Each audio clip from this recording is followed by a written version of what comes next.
The Little Prince by Antoine de Saint-Exupéry. Happy Friday to you. I feel like singing that song.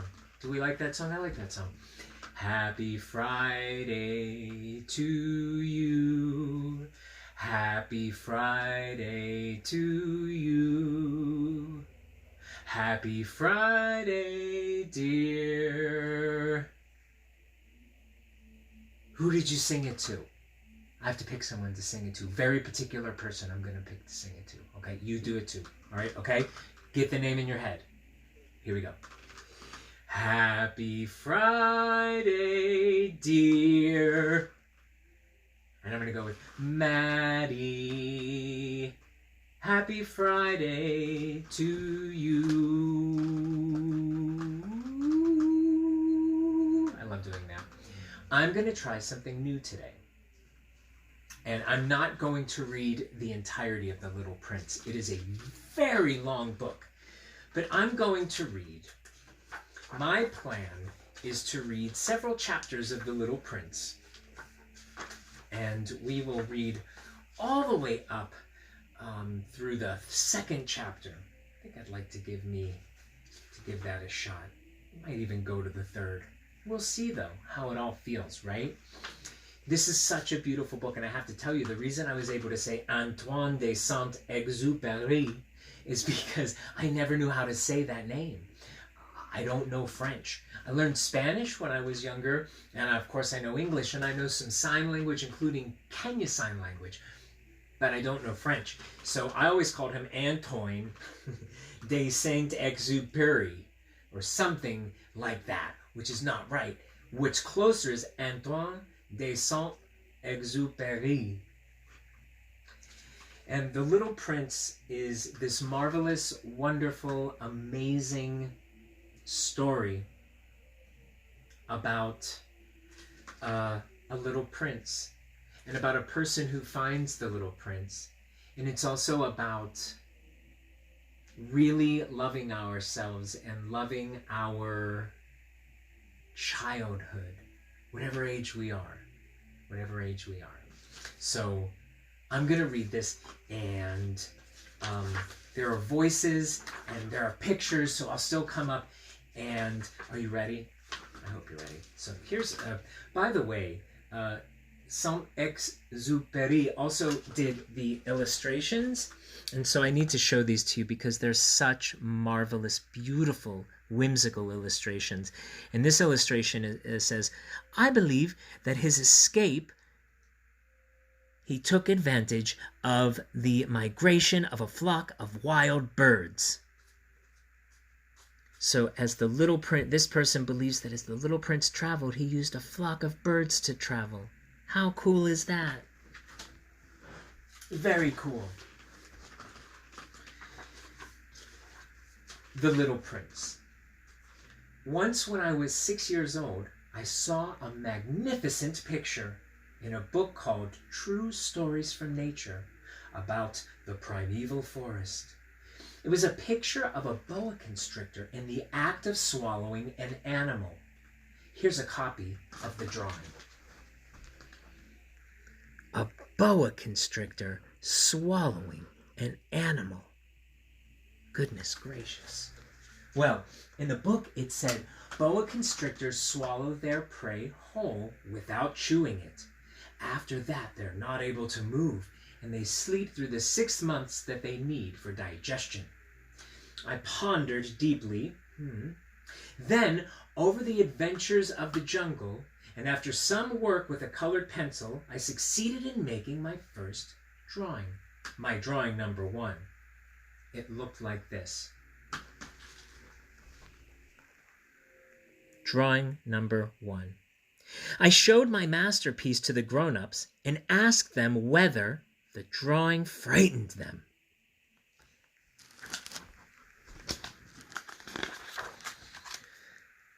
But they answered, frighten? Why should anyone be frightened by a hat? The grown-ups all thought it was a hat. My drawing was not a picture of a hat. It was a picture of a boa constrictor digesting an elephant. But since the grown-ups were not able to understand it, I made another drawing. I drew the inside of the boa constrictor so that the grown-ups could see it clearly. They always need to have things explained. My drawing number 2 looks like this. And it is true. We grown-ups always need to have things explained to us, don't we? The grown-ups' response this time was to advise me to lay aside my drawings of boa constrictors, whether from the inside or the outside, and devote myself instead to geography, history, arithmetic, and grammar. That is why, at the age of 6, I gave up what might have been a magnificent career as a painter. I had been disheartened by the failure of my drawing number 1 and my drawing number 2. Grown-ups never understand anything by themselves, and it is tiresome for children to be always and forever explaining things to them. So then I chose another profession and learned to pilot airplanes. That sounds very exciting. I have flown a little over all parts of the world, and it is true that geography has been very useful to me. At a glance, I can distinguish China from Arizona. If one gets lost in the night, such knowledge is valuable. In the course of this life, I have had a great many encounters with a great many people who have been concerned with matters of consequence. I have lived a great deal among grown-ups. I have seen them intimately, close at hand. And that hasn't much improved my opinion of them. Whenever I meet one of them who seemed to me at all clear-sighted, I tried the experiment of showing them my drawing number 1, which I have always kept. I would try to find out so that this person perhaps was a person of true understanding. But whoever it was, he or she or they would always say, "This is a hat." Then I would never talk to that person about boa constrictors or primeval forests or stars. I would bring myself down to his level. I would talk to him about a bridge, about golf, politics, neckties, and the grown-ups would be greatly pleased to have met such a sensible man. Chapter 2.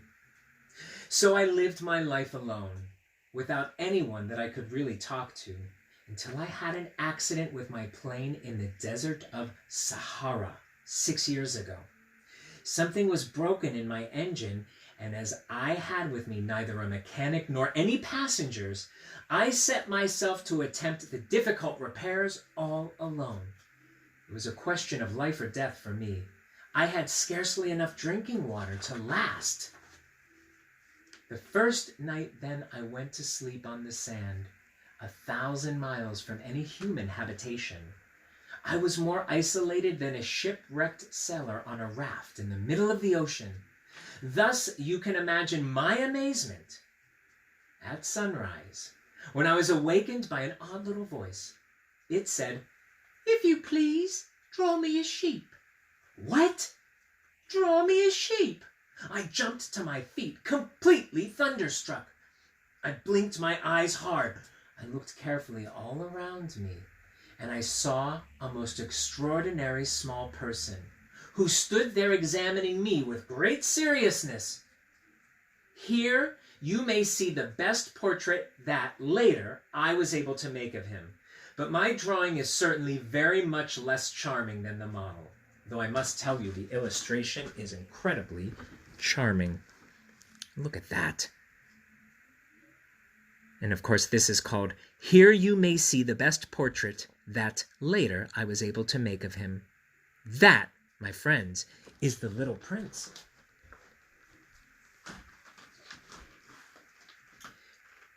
Now that, however, is not my fault. The grown-ups discouraged me in my painting career, if you remember, when I was 6 years old. And I never learned to draw anything except boas from the outside and boas from the inside. Now I stared at this sudden apparition with my eyes fairly starting out of my head in astonishment. Remember, I had crashed in the desert 1,000 miles from any inhabited region, and yet my little man seemed neither to be straying uncertainly among the sands, nor to be fainting from fatigue or hunger or thirst or fear.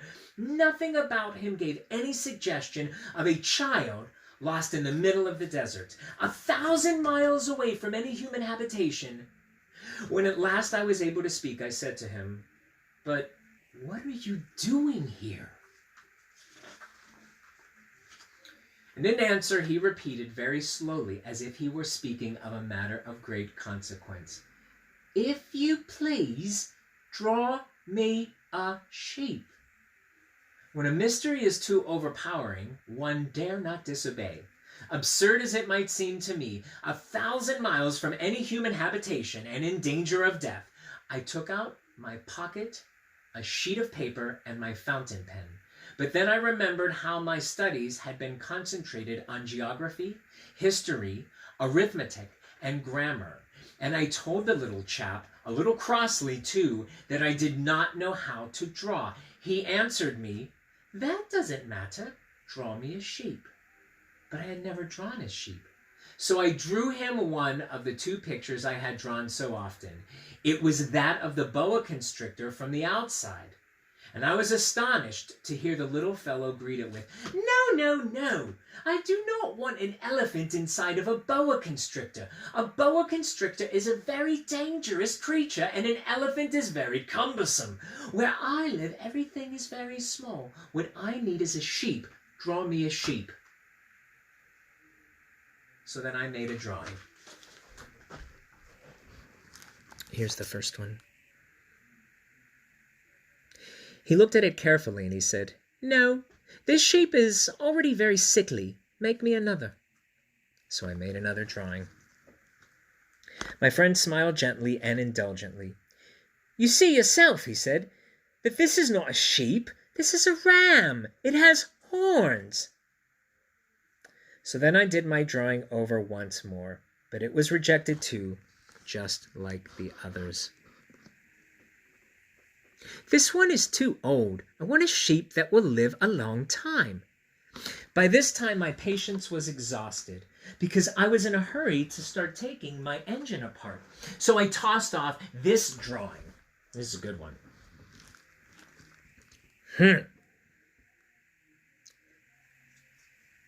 I threw it out with an explanation. "This is only his box. The sheep you asked for is inside." I was very surprised to see a light break over the face of my young judge. "This is exactly the way I wanted it. Do you think that this sheep will have to have a great deal of grass?" "Why?" "Well, because where I live, everything is very small." "There will surely be enough grass for him," I said. "It is a very small sheep that I have given you." He bent his head over the drawing. "No, not so small. Look, he has gone to sleep."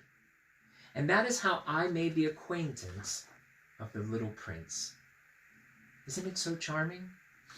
I plan to read 2 or 3 chapters, perhaps per week, perhaps in a row.